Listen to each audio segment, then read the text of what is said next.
Le matériel qui fait le travail, ce n'est pas les conditions. C'est vrai, il est dans le conditionnement, comme je l'ai dit, il n'est pas de la distribution, mais c'est pas le... Ce qui fait le travail, c'est vraiment la volonté. Si les uns et les autres ont la volonté de faire le travail, ils le feront avec les moyens qu'ils ont. La justice a ouvert aujourd'hui des gros chantiers, c'est bien. Mais il faut que la justice aussi se donne les moyens de sa politique. Sinon, elle fera la politique de ses moyens. Et après, tout va tomber comme un château en cartes. C'est ça en fait. Mais il nous faut de la volonté. Comme les gens comme nous qui avions servi à l'intérieur, on sait que les conditions à Bamako sont plus qu'acceptables. Nous, on a travaillé dans des conditions pires. Et avec des résultats. Donc ça veut dire qu'ici, si on a de la volonté, on peut faire encore mieux.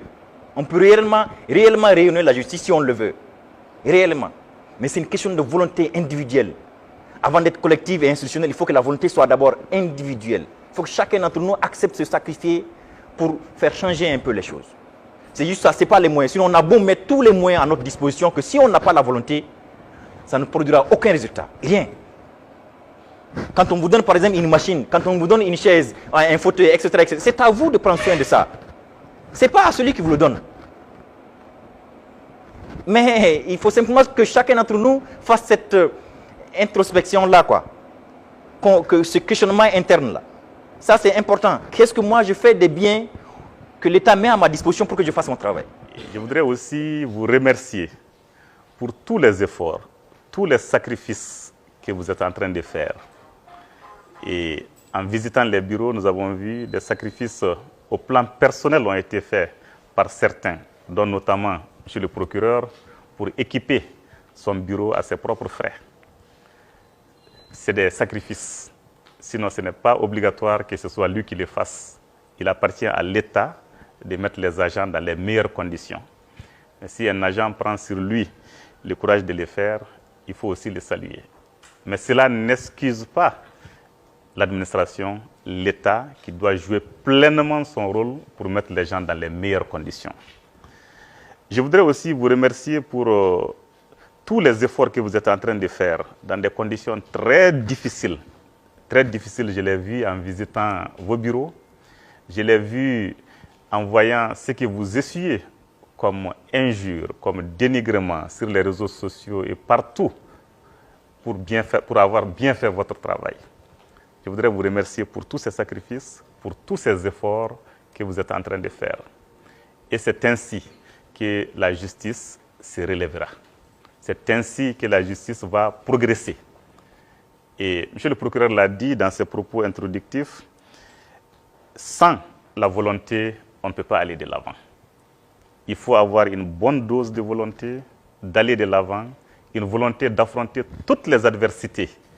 Parce qu'on sait que ce qu'on est en train de faire est noble, ce qu'on est en train de faire est utile pour les pays, utile pour la nation. Donc on est prêt à prendre tous les risques, on est prêt à se sacrifier pour le bien commun. Parce que la justice, elle est rendue au nom du peuple. Elle doit correspondre aux attentes du peuple. Donc nous devons œuvrer à faire en sorte que nous puissions rendre une justice dont le peuple sera fier, une justice dont le peuple sera satisfait. C'est ce que nous visons comme objectif. Il est attendu aussi que nous puissions mener une lutte soutenue contre l'impunité sous toutes ses formes.